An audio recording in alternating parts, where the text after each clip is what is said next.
If you are feeling frustrated and burnt out, this episode is for you. We are talking with Rob.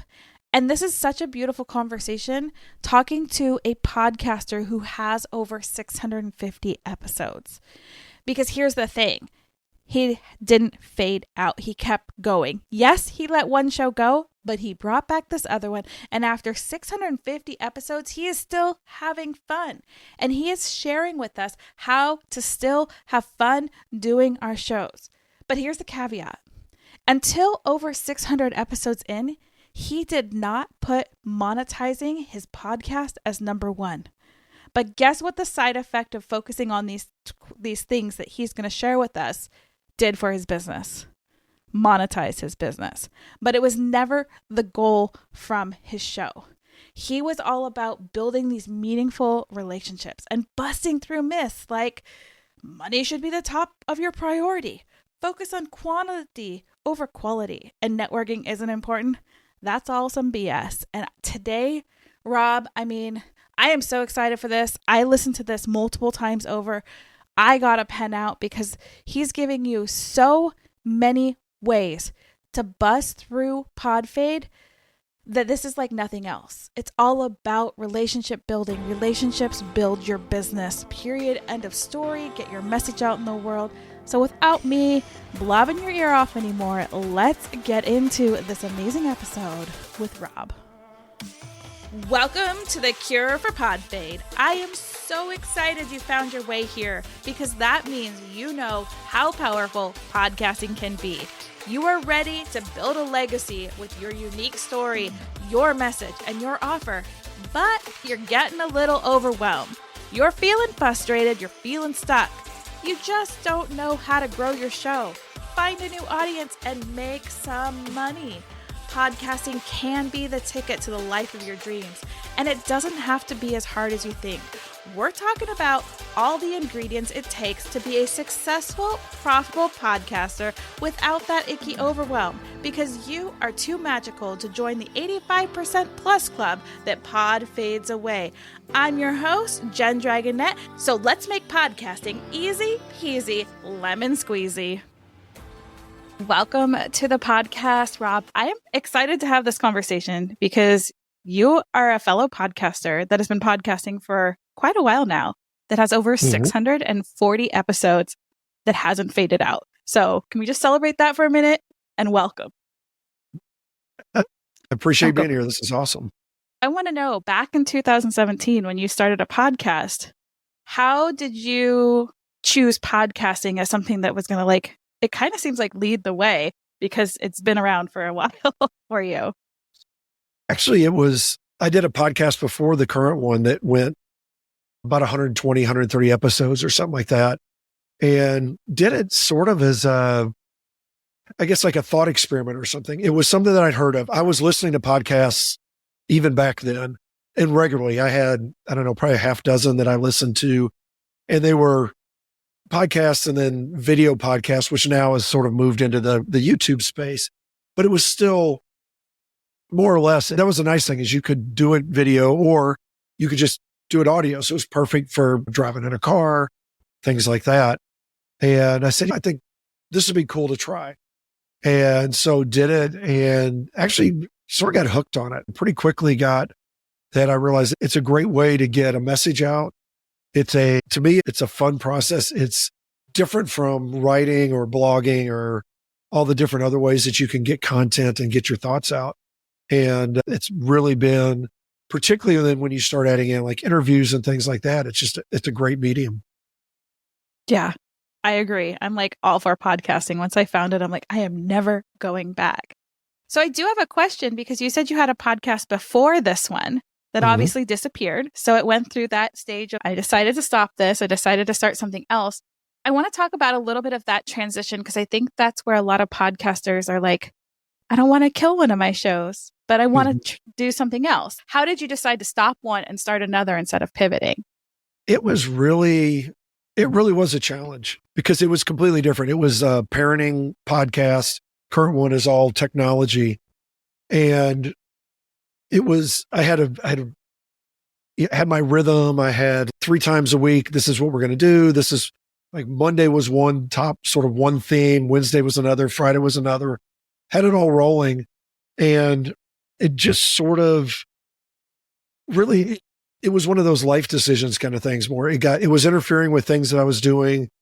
And I actually thought, okay, that I just need to walk away from podcasts. But it took, I think, all of 4 or 5 weeks before I said, no, I don't want to do that. I want to switch to something else.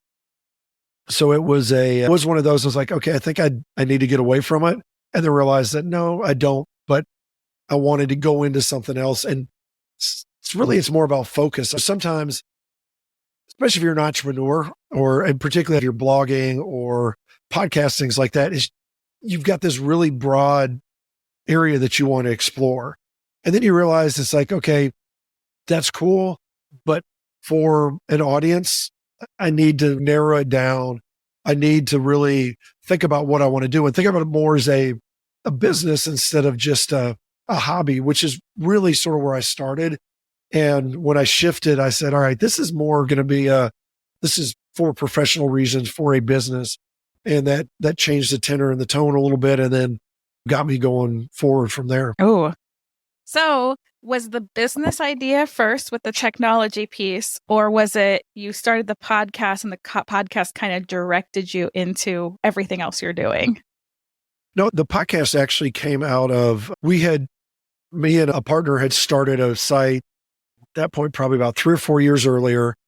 And we'd actually done blogging. We'd really started to hone in technology wise, and we're blogging. And I can write. I have no problem blogging. That's not his thing. He does not like to write. It's not that he doesn't like to. It's just very tedious for him. Loves to teach. Not a great fan of doing blogging. And so we talked about some different mediums. And really, I just sort of on my own was like, you know what? I've been doing some blogging or some podcasting. I want to like really sort of reset and try to do a podcast and like get I've been through all of the steps. So it's like, I want to go build the whole show out, think through the whole process. I'd sort of worked the kinks out of the technology stuff, and initially thought about just going to be he and I talking. And I got into it, and I just sort of just like went, and he's like, just go for it. Just take it wherever you want to go. And I said, okay, that's what I'm going to do. And that's how I got, sort of, it came out of blogging and went into podcasting. And although it's varied over the years, we blog some, we do some YouTube stuff, but the podcast has been the consistent piece throughout all of it.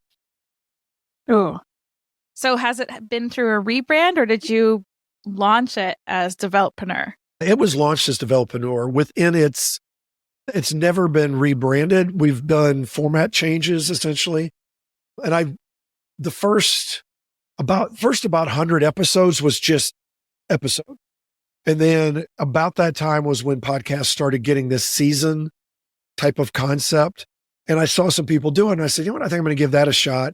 And so I started doing seasons for a while where I would do, and it varied between like maybe 15 episodes up to about 30 or 35 episodes that were more themed type things.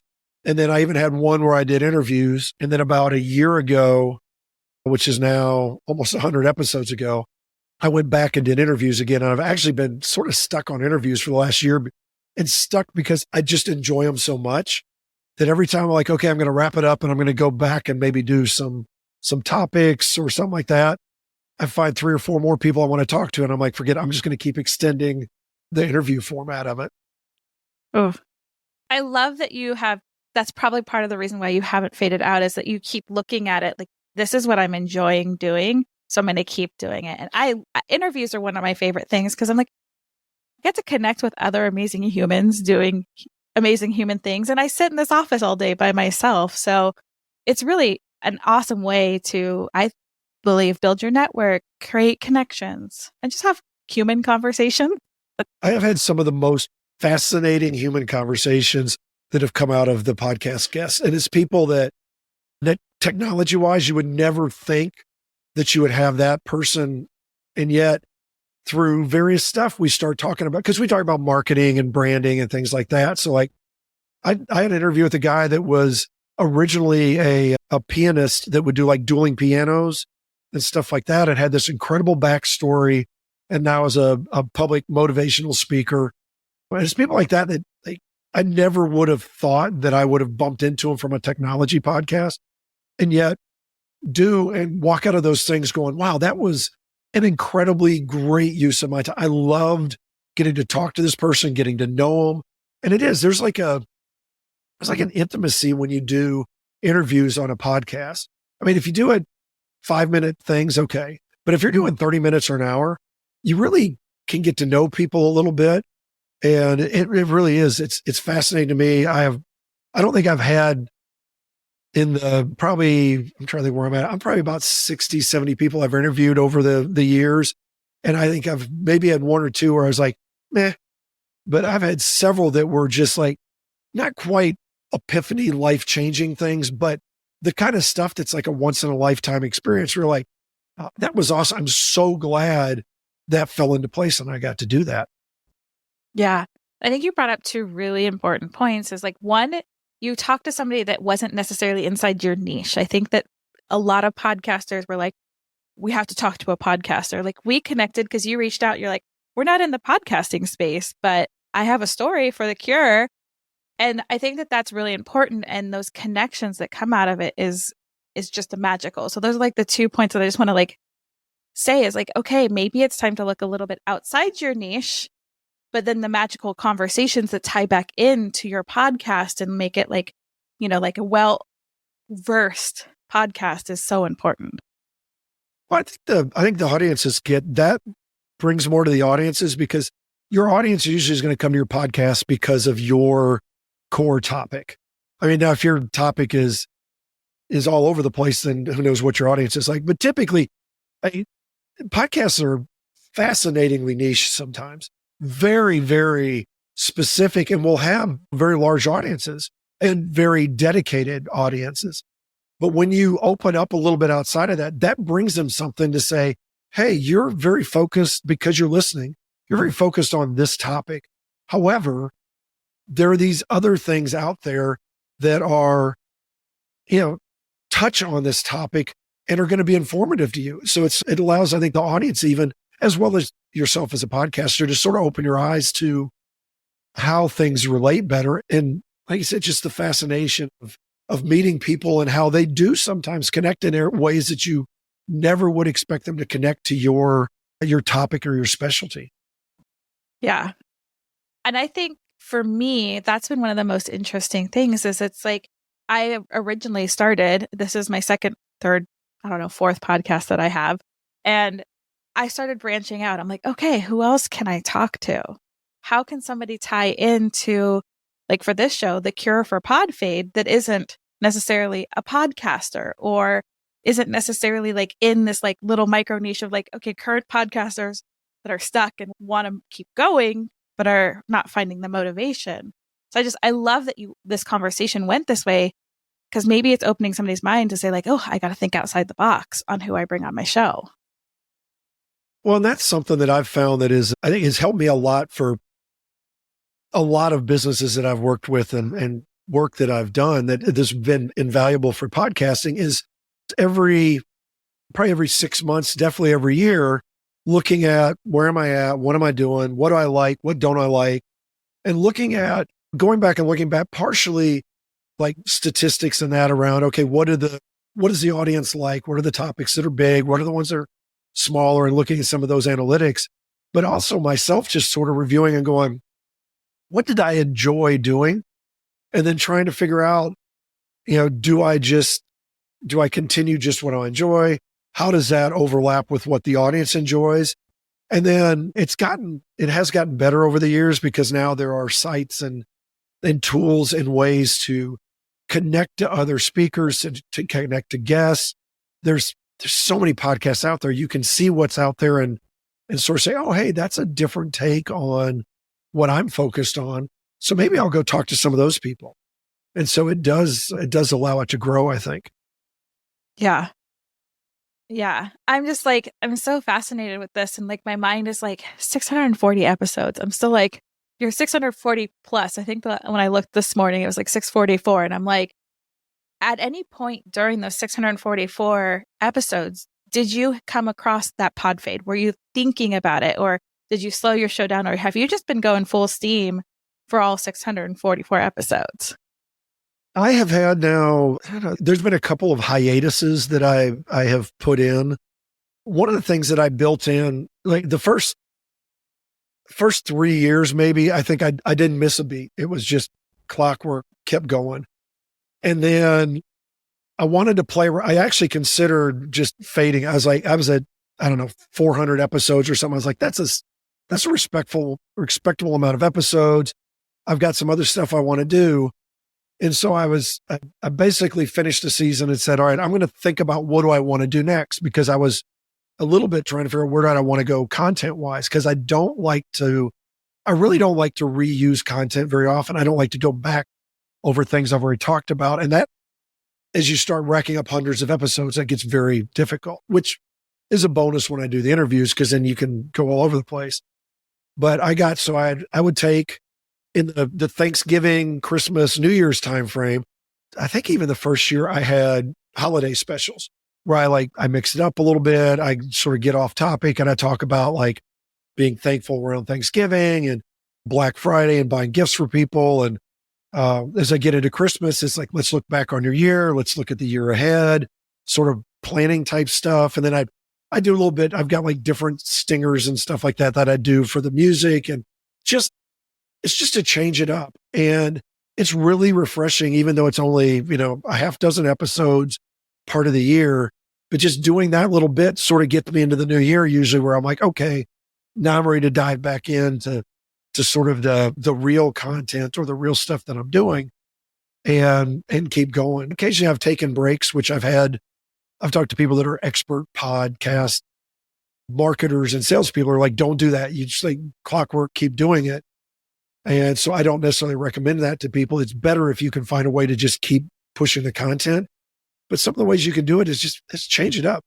And if you go listen to people that have done very lengthy podcasts of hundreds and hundreds of episodes, the Smart Passive Incomes, or even although it's always been interviews like Entrepreneur on Fire, and some of these that they may be 2,000 episodes in some of those cases, but you'll see they mix it up. They'll throw a few different things in. And I think that's what you need to do, is to just every so often just say, all right, I'm going to go off script a little bit and I'm going to go have fun. And it may even be completely off topic. It may be something like you're like a banking podcast. And, once a quarter, you're like, I'm just going to talk about golf or football scores or whatever something else is. And that allows the audience to connect to you, but also gives you sort of a break a little bit. Oh, I love that. I have not heard anyone say that before, because I'm one of those people that's like, be consistent. But if you're being consistent to the point of you're going to fade out, let's pause. Let's take a break from your show and let's reevaluate. I love that idea of taking a moment and being like, oh, well, it's a new season. Let's try whatever the holiday is, or maybe fun summers or something like I'm having all these things pop up in my mind as you're saying that. And you get to be consistent. You get to connect with your audience through like, hey, I'm more than this. And you don't fade out. So that's genius. And if you have a long podcast in particular, because it is depending on how you do it, it's very time consuming to do a podcast and edit it and post it, do all of that kind of stuff. So if you've got something that's an hour or more podcast, then maybe what you do is you have short ones, do little 5-minute, 10-minute vignettes or something that's just like, I'm still putting content out there, but now it's not as much of a drain on me. And I actually got the idea from a podcast that's now actually has faded after they went for like 15 years or something like that. And they would do seasons, and then they would take, I think it was like 6 weeks off between seasons. And then they would come back and then just start cranking through the next season. And it didn't seem to harm them too much. And me, as a listener, it actually allowed me to catch up, because it was like an hour long, and I think they put it out once a week. I didn't always catch it. So when they were off, I was like, oh, good, I get to catch up a little bit. And so it works out. For me, it worked out okay. But also I'm not looking to like live off of my podcast either. So it depends on how you want to focus your podcast. But if you're not having fun, then you got to change something, because if you're not having fun, it's going to come through to the audience. It's going to come through, and eventually you're going to fade because nobody's going to care, because you're going to get on there and just be very dull and dry. And there's too many other options out there. Yes, there are way too many other options. For me, I love audio. I love that I can consume it while I'm doing something else. And I love that it doesn't drain my battery on my phone and all the fun things. But I want to know a little bit more about your show itself, because you've again, 644 episodes. I'm going to keep celebrating that, because that's a lot of episodes. That's a lot of time. That's a lot of heart and soul that's gone into this. How are you seeing, because yours is technology, over the last, when I think it said 2017, since then to now, what have you seen technology wise on the podcaster side that has either improved or changed, made it easier or harder? It has gotten a lot easier. The tools that are out there now, particularly around doing more than just simply recording and allowing people to hear your recording, have just increased by leaps and bounds. The ability to, and especially now with some of the tools that are out there, to put together a podcast, to get a transcript from it, to build it into essentially a blog article, to post it to the dozens of different places that, because now people are like, it used to be find me on iTunes, and now it's find me on podcasts. But now it's just listen to me wherever you listen to podcasts, because there's so many places out there. And early on, every time a new Stitcher comes out, all right, I got to go do some stuff to specifically promote out to there, to publish out to there.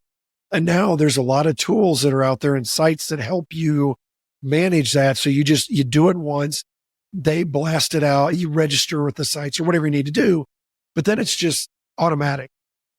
So the ability to get it out there, to have it available, to take one episode description and content and then just blow it out to everybody. So whether you're listening on your iPhone, whether you're on a Android, whether you've got a little, whatever your podcatcher app is, then it's out there. And then there's things like the podcasting 2.0 and things like that have really taken it to a new level, where you can do all kinds of stuff that you can mix into that audio depending on what the podcatcher is. Yeah. I always like to ask people with technology, because I started in 2020, and the amount of tools and things on the back end, because I'm a producer, that's my full-time job, is I do podcast production. I'm just the amount of stuff on the back end that I can teach people, you don't have to be super skilled to have a really good podcast anymore. It does take time. I'm not saying that it's easy, but I love that it's something that's coming out, and I love that you're working with technology solutions and things to I know that that's a little different than podcasting, but technology is really the way to make things easier so we can enjoy more of our lives, I believe. And that's actually a lot of the times our topics we do get into, because we talk about technology and entrepreneurs and small business. There's a lot of stuff that we talk about that are actually very useful to a podcaster or anybody that's just, doing a side hustle. There is a lot of technology out there to help you just do things, get your tasks done, get the work done, communicate with your customers or your audience or whoever it is, building communities. There are a lot of tools out there. So depending on what you want, it's worth it to spend a little bit of time doing a little research, and you'll find that, wow, something that I thought was not achievable by me because I don't have an infinite amount of dollars that I can throw at it is actually very accessible, very easy to use. And suddenly it makes my venture, whether it's a podcast or whether it's a site or whether I'm doing e-commerce, it makes it suddenly look as good as any of the big boys that are out there, because it's the same kind of tools and it's that same professional shine that you can get. Yeah, I love that. And it is a professional shine. It's that little bit of help. For me, I use CapShow for a lot of my back end, copy.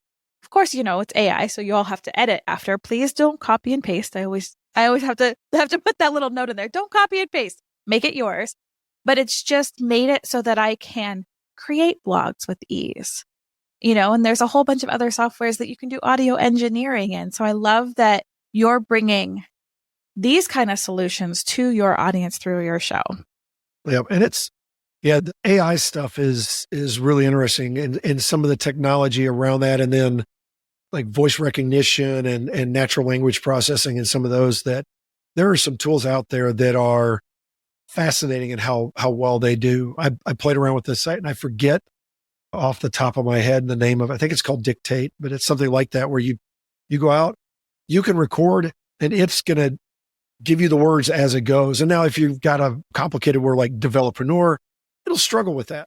But once you teach it, it'll know. And it's good enough now that you can copy and paste words, and it will copy and paste the audio from that for you as well. And I've got a partner that's putting some stuff together, that he's done some training, that he starts with a written document, reads it out, and then pushes that back through like Grammarly and things like that to really clean it up, so that the way he speaks now matches the way he writes better. So it's cleaner, more grammatically correct. And he can put together something that when you listen to it, it's fluid. You don't hear hitches or pauses or things like that. You really would struggle to know that was pieced together versus him just sitting down and talking. It's a little bit robotic, but it's what you would get if somebody sat down and read out loud from a writing. And that kind of technology is fascinating. And it's really coming to fruition just in the last couple of years, like since 2020, a lot of these things have jumped into the market. So it really is. It's an amazing time to be doing this kind of stuff. Yeah. So I want to know, how is your podcast driving your business? It's actually interesting. That's one of the things we're looking at right now, is not really not a rebranding, but a little bit of a refocusing, because the podcast for so long has been really focused on, I just want to do it and get content. And it really, monetization was way back at the back of the bus. It was really about, let's go out there and have fun and generate content. And it has brought, because it's been a wide amount of technology content, it's brought people in. It's been amazing how many times people have been looking for not necessarily the services that we provide, but just out searching. And then because we have so much content, they see us. I had one customer that's like, I saw you in like 5 different places. I was trying to figure out if you're the same person, if you're real, because it's like, maybe this is some sort of scam. And it's brought awareness. And so it's allowed me to it brought business to the day job. That's allowed us to look back and say, okay, how do we really feed this back into the audience and back into the community? So it's turned into a really fun exercise, really, for us, is just saying, okay, we're going to give. And now we've given a whole lot of stuff. So how do we give in a way that's not overwhelming? Because if you want to come and look at something, learn something, and you've got 600 plus episodes, that's a lot to sort through. So now we're like, okay, how do we make it like searchable or indexable or easier for somebody to come in and say, I want to learn more about podcasting. We've had, I don't know, dozens maybe of podcast related episodes. And so now we're looking at, how do we take that and bundle that or link to that so that a visitor can say, here's what I'm looking for. Oh, wow. Here's some blog articles. Here's some YouTube stuff. Here's some podcast episodes. And so it's brought business in. And now we're looking at ways to be even more helpful based on that, sort of bootstrapping it and turning around and say, how can we even help more the community and our audience take advantage of what we've provided to them? That's amazing. So for 644 episodes, you have been doing it almost purely for service. And I think that's one thing that people forget about, because I see so many podcasters come through my space that are like, I need to make money out the gate. I'm like, you have to serve first. Like, that's in any business. You have to get that audience. You have to serve. So they want to come in your space. And I appreciate that you shared that it's like, okay, we didn't think about monetizing for the first 640 episodes. Now, even though like that was a side effect, now we're really thinking about like, how can we serve and monetize? And that's always been I know that there's some that people that want to monetize right away, and it's especially like business podcasts and that, where they like, hey, we have to have a return on investment on this. But I think it's better, and I've found it's very useful to instead of it being a business driver, it is a relationship driver. It is a way that you can get out there, people get to know you better. And so, yes, it's going to come back because people buy from those that they know, that they trust, they're like, this is somebody that I feel comfortable with. And that's what podcasting, I think, does for you, is it allows you to build relationships without actually building relationships. It seems weird, but it allows you to get out there and talk to people, and then they'll end up feeling more comfortable. They'll reach out to you, and then you'll get that relationship. And then there's the bonus if you do interviews and that you now have this network of people that you get to build out, because now it's like, hey, I spent time with you. It's like sitting down to have a cup of coffee or share a beer with somebody or something is how these end up being, at least for me. So there are a lot of these people that I live on the other side of the world. I may never meet them, but if I walked into the coffee shop with them, I would feel like I could sit down with them and say like, hey, how's it going? What's up? And just dive right into that relationship because you've invested that time with somebody. Yeah. It is the number one relationship builder. That's like one of the things that I always I preach like through and through with podcasting is like the relationships from my podcast saved my life. The relationships that I've built have built my business. The relationships, like in 2 weeks, I'm actually driving for 22 hours to go visit somebody who was on my show. So it's just kind of like some of my best friends have come from my podcast. It's all about relationships, and it doesn't always have to be about the money. Mm-hmm. Well, I think that's where, it goes right. If you look at podcasts that have run for a while, you will see that sometimes, especially if they're interview based or if they sometimes do interviews, you'll find out that they'll keep going back to the same person multiple times because they have a good conversation, because they have a relationship. And then that carries through the audience. It's more entertaining to listen to those kinds of conversations, and particularly when they feed off of each other, because then there's a huge amount of information you get out of that you're not going to get from a single person just talking through what they know. Ooh, that's the truth. And that's another great reason to not fade out and to have interviews, is so that you can like expand. I mean, not only do I learn every time I have an interview, I know that my audience learns also, because I don't know everything. Thank goodness. Yeah. Yeah, that's the thing is too, even what you know is amazing how often a conversation with somebody else, particularly if it's outside of your general domain, you'll get somebody that's in a completely different line of business or different focus or different likes or dislikes or whatever. And there'll be something about that conversation that triggers where you're like, oh, wait a minute. I've never talked about this, but this is something that I have learned, or that I just suddenly realized that I do. And it's not normal that like everybody else does that. And it's not till you have that context or that out of context that it suddenly shines a light on it. And it goes back to the audience. You're like, hey, wait a minute. We're in this space. All of us talk about this all the time, but guess what? This completely different space, this is how they view it. This is their language, but it's the same thing. So if you go talk to them about this, you're going to get all kinds of new ways and new ideas, ways to think about it, and new ideas from that different context, that different point of view.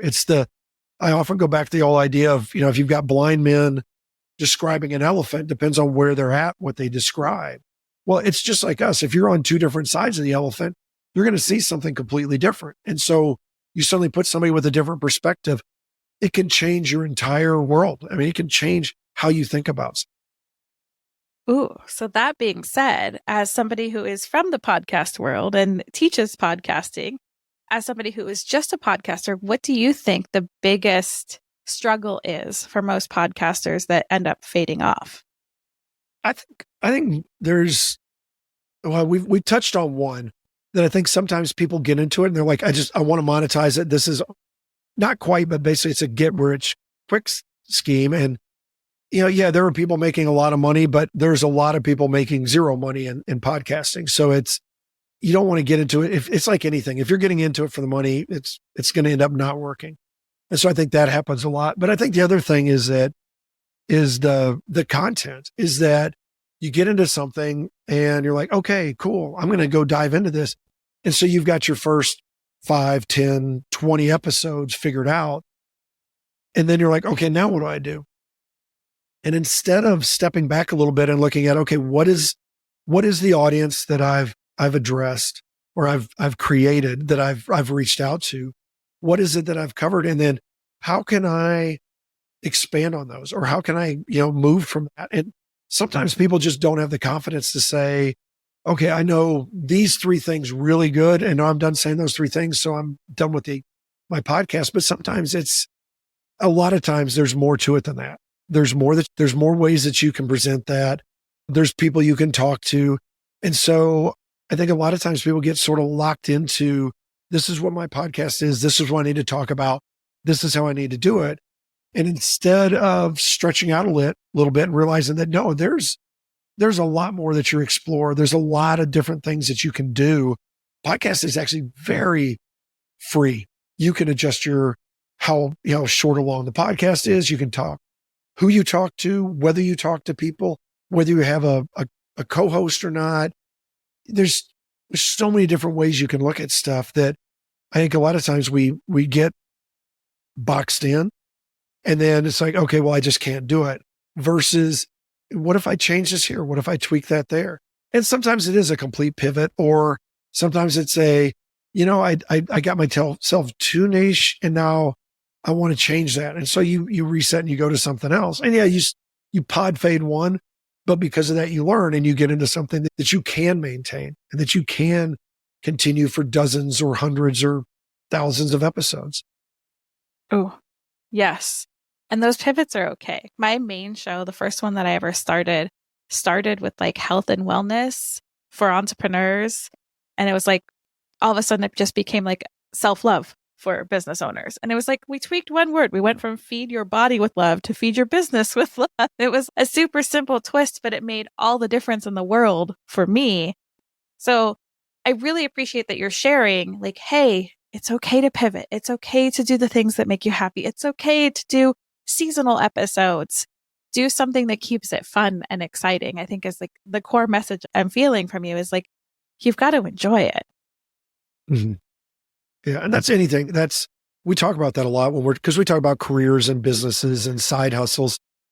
If you don't enjoy it, then why are you doing it? It's like life is too short to jump into something that is either painful for you or that you dread or anything like that. Like, life should be about removing the things in your life that you don't like, that you dread, and doing more of the things that you enjoy and that you love, and that bring you the things that bring you energy versus the things that drain you. And it does get down to self-love and business love, but that's part of it. So like, your self-love can be your business, the things that you like to do. And podcasting opens that world, and blogging and those, you can do something that you love, and that enthusiasm will carry over to other people. And there will be people that don't even care about that thing you love, but they'll listen to you. They'll be a part of your community because they like that optimism and that positivity that you share with them. I'm like, mic drop. Yeah. I couldn't have said it better myself. Like, yes, we need more of that. And it's so true, because when you're energetic, when you become magnetic, and people just want to be in your space, whether you make sense or. I have a podcast I listen to that I want nothing to do with like the topic, but they are so hilarious that it's like my comedy show about like SEO or something. And I'm like, mm-hmm. It's so true. And I just, your perspective on how you made it to 644 episodes, like, I'm going to keep celebrating that because that's huge. Is just absolutely inspiring. No, I'm glad that part of the goal is like, if we can inspire people and get other people to say, hey, maybe I can do that. Cause there's nothing magical or special about us. We didn't suddenly get like a government grant. We didn't, win a lottery or anything. We just started moving and, started doing it. And then it was, the initial goal was I just wanted to get to 100. And then I was like, hey, I can get to 200 and then 300. And then it's just, now it's like, I want to get to 1,000. And it's just, those are the kinds of things that you just sort of keep adjusting and say, okay, I've gotten this far. And now it's almost like a reset. Okay, now starting with step one, what do I want to do? Where do I want to go? Like you said, every 6 months. I'm all in for the every 6 month, let's reevaluate and like kind of course correct if needed. I'm like, yes, please.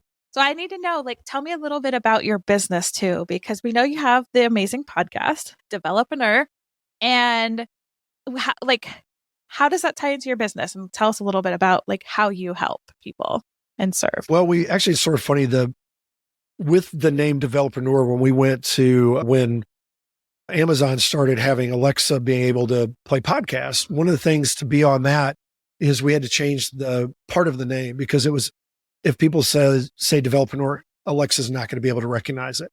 So we changed went from the tagline of building better developers. And then as part of it's not really rebranding, but our reorganizing of our content, we said we've got, at that point, this is the beginning of this year, so we had like 5-6 years of content, blogs, podcasts, like mentor sessions and stuff like that. And we said, hey, let's build, because we'd done it to some extent. We're like, we're going to build training, just basically repurpose this content, update the content because it's technology. So it ages out, but like, let's go build classes. And so that was when we created, it's buildingbetterdevelopers.com, but it's also school.developreneur.com, where we're really trying to bring people in and instead of, hey, come in and check out an article here or check out an article there, is make them more of a, and it's a free to register at school. And then we put out periodically, we do regular free courses, and then we've got paid courses. But really the goal is to say, okay, if you're interested in X, whatever that is, we're going to build a class or a series of classes for that, even to the level of like, we've got boot camps that we're building, and we'll be building boot camps along the way. But there's some, like we built years ago, we had Launch Your Internet Business, that was taking you from nothing, utilizing free tools that are out there to build a website, to build a server that's all yours, to understand enough that you can use WordPress and stuff and build a high-end professional looking website, maintain it, administer it. And we're taking those and we're turning those into classes and trying to, some of them we want to keep it free because we want people to just jump in and be able to do a quick hit. But if they want to learn it deeper, then we're also offering that avenue for paid classes, and it's ongoing content. We're actually a little mind blown sometimes with the amount of content, because we look at it, we're like, oh, I want to build this course, this course, this course, and this course. And there's just two of us cranking through this. So it's like, all right, we need a roadmap. But what makes sense for us to put out there that's going to be most useful to the community, and then allow them to grow into that as we move forward. Ooh. You keep going back to what is good for the community. And I think that's like the key to every part of business, marketing, like sales, everything is like, what is good for the community? Because we may think we know, but our community will tell us if we like actually have a community that's up to. Yeah, I think it does go back to that old marketing thing of, the customer's always right.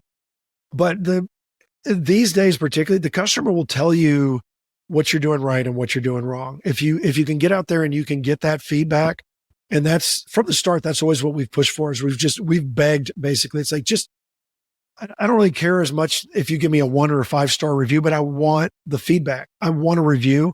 I want to hear from you. If you've listened to this once, probably even more importantly, if you've listened to this once and you're never going to listen to it again, I would love to hear why.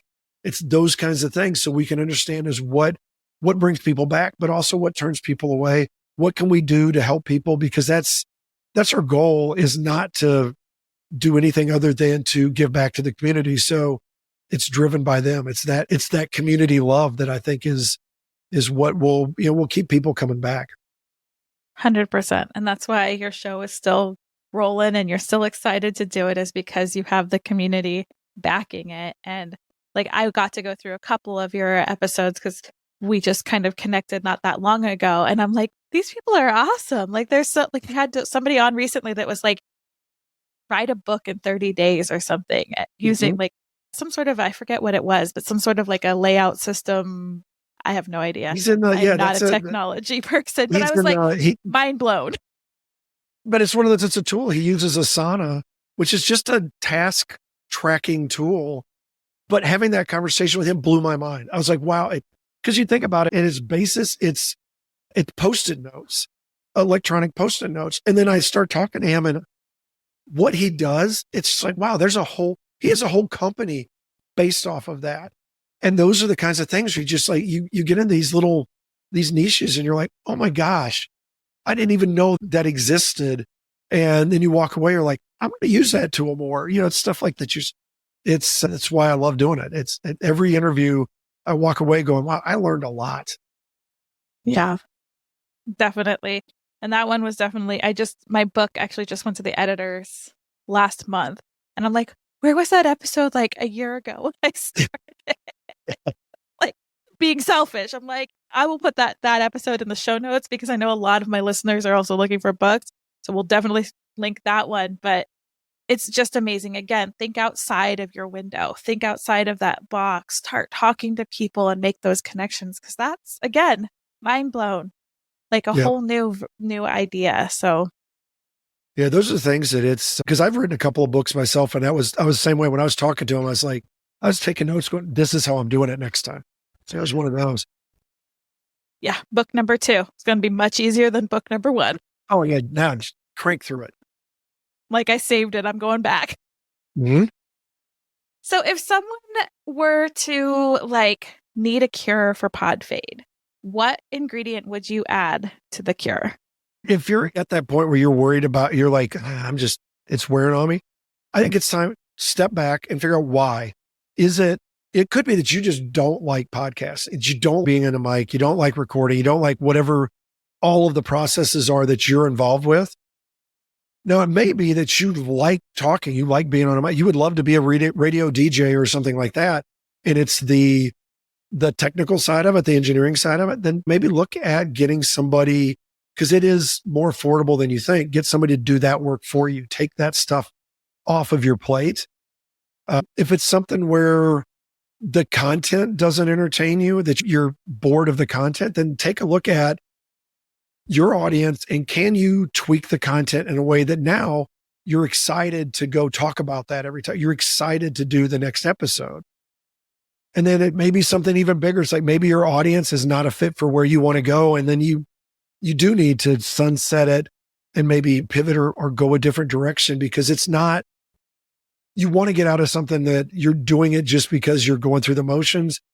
I don't care what it is, whether it's podcasts or anything. If you're going through the motions, then you need to step back and analyze that and really be honest with yourself why am I going through the motions? Am I burned out? Am I lazy? Am I not happy with this? Is there something else going on in my life that's draining me? What is it? And then really honestly, it's like goes back to that self-love a little bit, is coach yourself into where do I go to fix this? How do I stop doing the things I don't want to do? How do I start doing the things I want to do? And a lot of times you'll find that if you honestly assess it, because you stepped into podcasting initially, unless it was all about making $1, but even then, because you chose that topic, if you have gone through the steps of creating a podcast, going through, firing it up on Apple and doing all that stuff, you probably had enough of sort of like couples that are struggling in a relationship. The same thing. It's like you had that initial love of it, that maybe you need to go back to that first love and figure out why is it that I did it in the first place, and maybe reset a little bit. And I bet if you do that, you're not as likely to change completely what you were doing as you are to maybe simplify or go back to what you enjoyed in the first place. And then suddenly maybe everything's new. And all of those people that first heard your podcast, first enjoyed it, now are coming back and going, yep, this is why I came here. This is what I want to hear. Cool. I'm like, yes. And again, it's giving yourself permission to pause and look at this. I know for one of my shows, I was doing 3 episodes a week and I was like, I hate this. I went back to 1 and I started enjoying it. And it was simply taking that backflow workflow, because at the same time, I'm like, oh, I started a production company. No wonder I don't like this. I'm already producing 25 episodes a week. I don't want to produce 3 more of my own. This is not fun. I did the same. I went from 3 to 2, 3 episodes to 2. And actually it's the same amount of time because I had shorter episodes. So I lengthened them and went to twice a week. And that made a huge difference. I don't know that my time is that much different, but just thinking through it and putting it out and all that kind of stuff, it made a huge difference, just that little tweak. And so, yeah, that's a perfect example of something that's a little change you can make that may make all the difference in the world for you. Yeah. Well, I really appreciate this conversation, and I am really excited to share with the audience because you've dropped so many little those mind blown mic drop moments of how to not fade out. And I just want to keep celebrating 644 episodes. Woo, let's keep celebrating that, because I'm sure that there's been more stories through that many episodes, plus your show before, that you've come up against that struggle of, I want to fade out. And I just appreciate what you've brought to us to actually restructure our mindset around that. I'm happy to do it. This is great. I love the podcasting venue, the community. So anywhere that I can help, sort of give somebody a little bit of attaboys or help somebody else that's struggling, I'm more than happy to do so. And where can everyone find you? There's two places, but probably the best place from the podcast point of view would be info@developerpreneur.com. If you need help more on the business side, then info@rb-sns.com. But both of those will be emails that I check out regularly enough. You can always go to the Developerpreneur site. It's DEVELPRENEUR.com. And we've got tons of stuff. And we're actually, like I said, we're working on shifting around the site a little bit to try to make it a little easier to find things. But if you go there and you go to the search bar, I think podcast, you'll find all of the episodes, all 650 or whatever it is. But you can also find a lot of interviews and articles related to podcasting as well. So that may be a great place to start. And I'll make sure to get all that information in the show notes. So I want to know, I'm going to let you mic drop us out. What is that one thing you want somebody to take away from this episode? Oh, that's easy. Do what you love. So how many ideas did you take away from this episode so that you actually keep your show going? I know for me, I'm going to be adding in seasonal content and keeping some things fresh. But if you're struggling and you're like, Jen, that was so many great ideas, but I don't know how to implement it with my show, get your booty over to podcastcpr.com. This is where you get 30 minutes of my time for free to pick your brain. And no, this isn't one of those skeezy bait and switch sales calls. This is actually 30 minutes of me looking at your podcast and your business so that we can realign some of the misalignments so that you can resuscitate that show. No more flatlined passions. No more flatlined profits. It's time to resuscitate and revive with a little CPR. So go over podcastcpr.com, get on my schedule, and let's see how our 30 minutes together can help you level up your business and your show. All right, now go out and do the things. I'll see you soon.